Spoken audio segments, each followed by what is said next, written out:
Bonsoir à tous. Oui, la radio, c'est une voix, c'est vrai. C'est un rendez-vous. Radio Libre pour commencer, juste au-dessus de Monaco, là-bas en Italie, Azur 102. Radio Midi pour débuter avec mon copain Nagui. Pierre-Louis Castelli, que des grands noms. Et puis ensuite, voilà, on part ailleurs, on part à Radio France. Et puis surtout, 14 ans d'RMC, Radio Monte-Carlo à l'époque de Jean-Pierre Foucault. Et RTL, bien sûr, avec les grosses têtes. Et puis, on refait le match avec toutes les grandes voix. Thierry Roland, Jeanne Sacomano, que du bonheur. La radio, c'est l'instantanéité. Pour moi, c'est ça, c'est le réflexe, quoi. C'est la douche, tu sais à quelle heure tu te réveilles le matin, donc tu sais qu'à 7h10, tu te laves les dents en écoutant telle chronique, quelle que soit la radio. Moi, je pense que c'est vraiment un marqueur, dans votre matinée surtout. En 40 ans de métier, plein d'anecdotes. C'est ma première rencontre avec Jean-Jacques Goldman, par exemple. Parce que Goldman, quand il est venu à l'émission, il y avait une star de l'époque qui a fait un tube qui s'appelait « J'aime regarder les filles », Patrick Coutin, qui était la star, et tout le monde voulait qu'il rechante sa chanson, donc j'ai pas eu le temps de prendre le jeune homme que m'avait présenté mon père, qui s'appelait Jean-Jacques.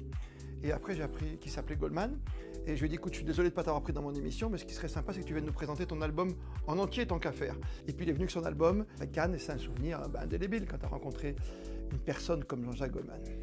Depuis longtemps, on dit que la radio, à l'époque, même quand j'ai quitté RMC, même il y a 20 ans, on disait que ça allait mourir, que les grandes ondes allaient mourir. Mais je pense que la radio a encore une place, et ce qui sauve la radio, c'est le podcast, parce qu'aujourd'hui, c'est des millions, c'est pas des milliers, hein, c'est des millions de connexions.